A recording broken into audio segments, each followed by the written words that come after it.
YouTube? It's your boy Geek Bookie. I'm at Soldier Field at the I'm actually in front of the Field Museum. I actually today's that game day. I came down here because I wanted to see the Walter Payton and George Halas statues that they unveiled on opening day. Here's a little history about Soldier Field. I know that the Bears were born in 1920, and George Halas brought it from Staley's. I forgot the name of the Staley's. I think was I forgot the name of the town, but yeah, he brought him here to Chicago in 1920, and here's a little history about the Bears. George Halas did play for the New York Yankees. Yeah, he actually played in 1919 with the New York Yankees. He was left field or right field. He only played 1 year with the Yankees, and he almost was on the team with Babe Ruth, because Babe Ruth joined the Yankees in 1920. So I guess George Halas was not a good baseball player. I don't know. Then he started a team, a minor league team, football team, and actually to start the franchise was $100. $100 is a lot of money back then.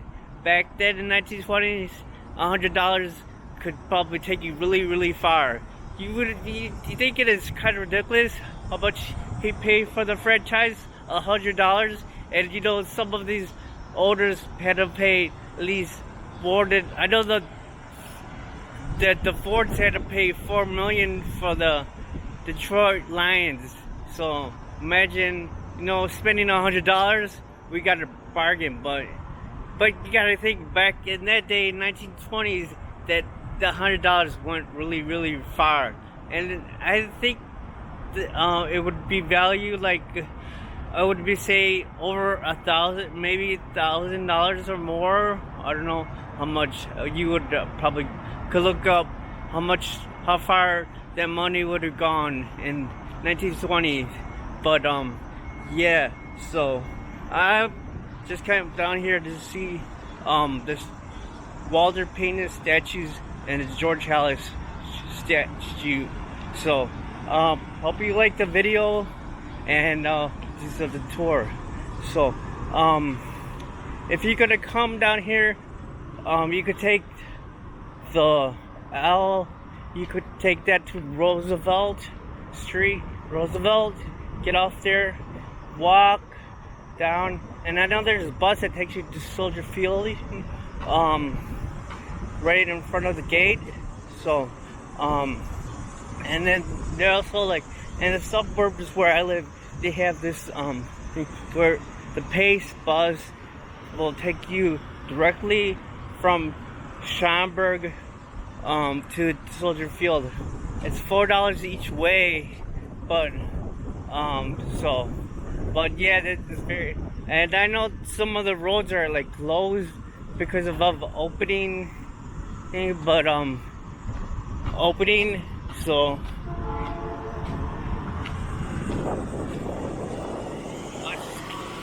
a little tour of it. And I'm gonna have to go to gate 0, because that's what it is. But let me first let these cars go, and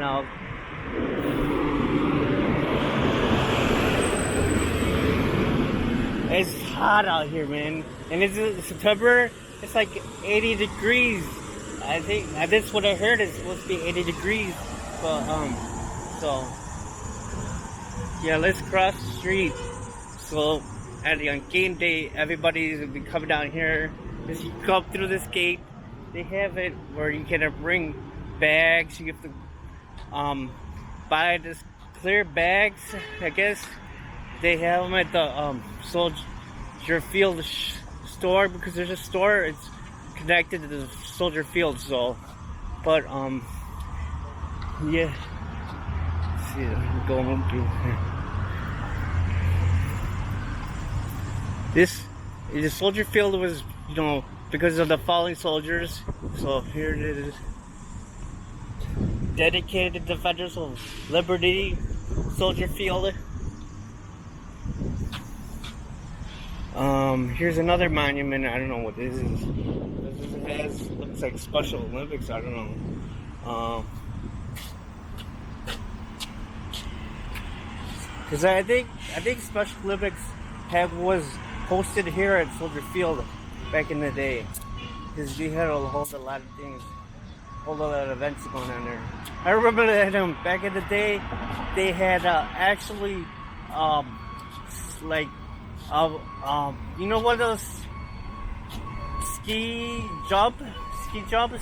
I don't know if it was for the Winter Olympics, but they had that, and there was a lot of things that going on there. I know there was a boxing match here at Soldier Field, so yeah. See, here's a monument for Special Olympics. It looks torch, look, this torch is always lit.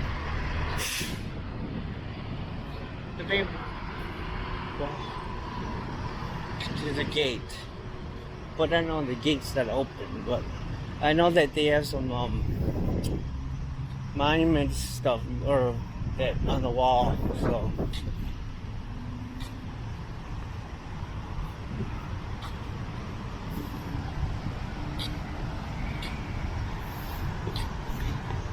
Don't worry, just because they lost the game one, I think they'll bounce back, I think they're gonna beat Denver in game 2. So, I hope Nagy learned his lesson that he should have played the O-line in the preseason and gave Mitch Trubisky more reps and that stuff. So, but. Yeah, and then he also should have ran the ball. And I know that we almost scored a touchdown, but then we got Adrian Amos. He intercepted the ball in the end zone, so that robbed us from scoring a field goal. So, but we gotta learn. Here's the wall, so dedicated to the soldiers, I guess. We've been wall, and here's another tidbit about Soldier Field. Soldier Field was actually supposed to be like, like in Washington D.C., where we have the George Washington Monument. We know only with the little pond, whatever, the pond, that's what it was supposed to be, like, look like. It was supposed to be like that, and the thing is that it was supposed to have a tower in front, in the end zone, a tower, but it was never, I guess they never built it, but, okay, here's the store. Push up. It's supposed to be open, but I don't know if it's open. But here's the gate that you come through, opening. And this is where the security and every checkpoint gets. And it looks like, I don't know if the store's open or what. It's not busy. Maybe it's open, but it's not busy because nobody's here, nobody's going to the game. But yeah, and it's packed. Like when the game is over, people usually, and they do have 2 pro shops. There's one inside of the stadium, the pro shop, and then there's one outside.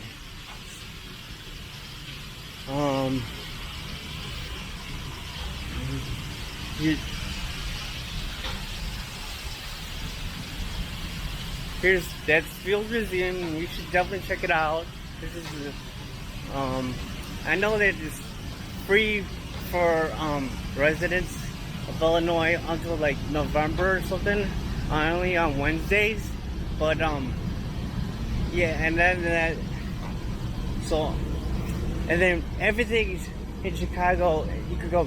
You got the Shed Aquarium that's here, and then we also have on Michigan Avenue. There's the Art Museum, and then you also could go to the Sears Tower, and or you could go to the John Hancock Tower, which they have this really cool thing, this thing where you go on the wall and it like you could look down and all that stuff, but and then at the Willis Tower they have they also have a where we can look down in a little glass window. Oh, I'm gonna go back.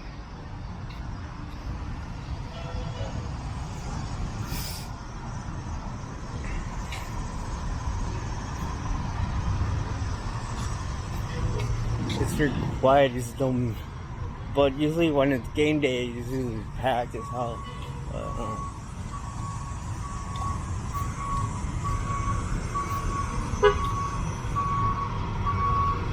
I know, like on after the game, this is where you pick up all the buses that will take you to the train station.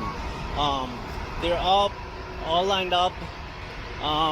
They will take you to the blue line or the red line, or you also could take, if you're like out in the suburbs, you could take the Metro train, but that's in the heart of downtown. This is like further away from downtown, the full Soldier Field, so you would have to take a cab or a bus.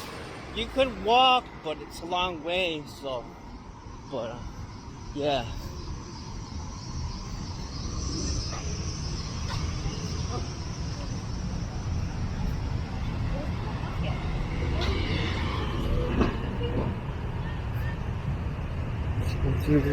Cut through here. I don't know what this thing is. If somebody could leave this in a comment, what is this big giant ball? I don't know what it's supposed to represent, but it has these cool designs on the rock. But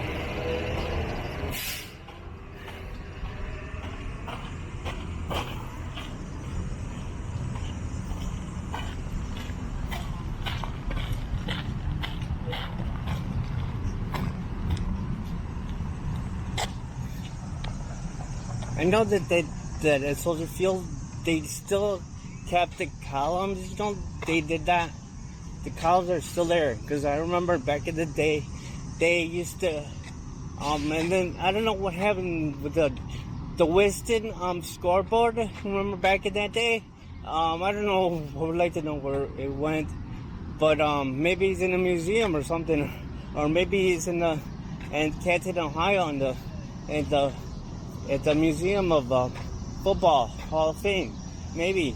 But yeah, they took that down so they renovated this whole stadium. They made it more bigger, I guess, more seats and everything. And but right now I'm in front of gate 44. I need to go to gate 0 because that's where the statues are. So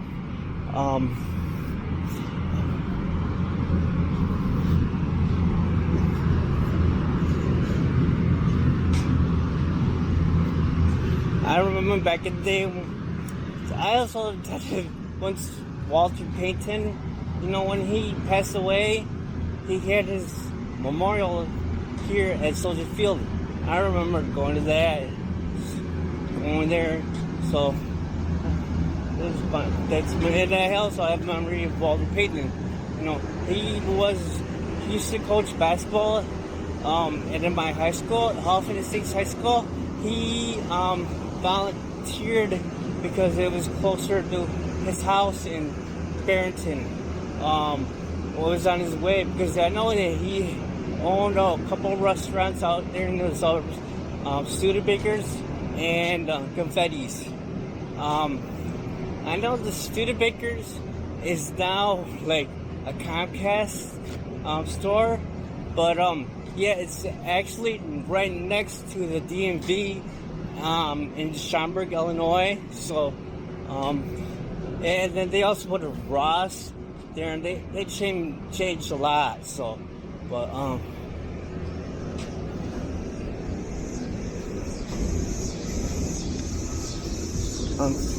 stairs.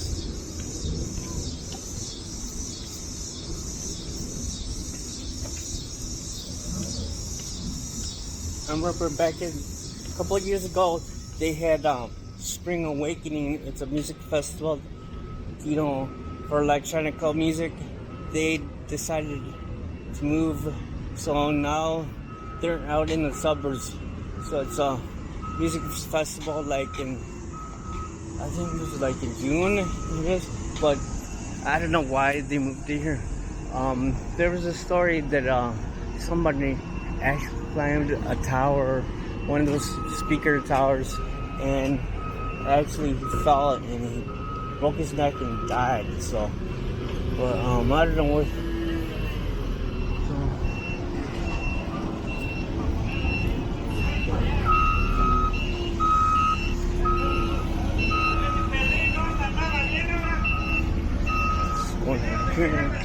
So,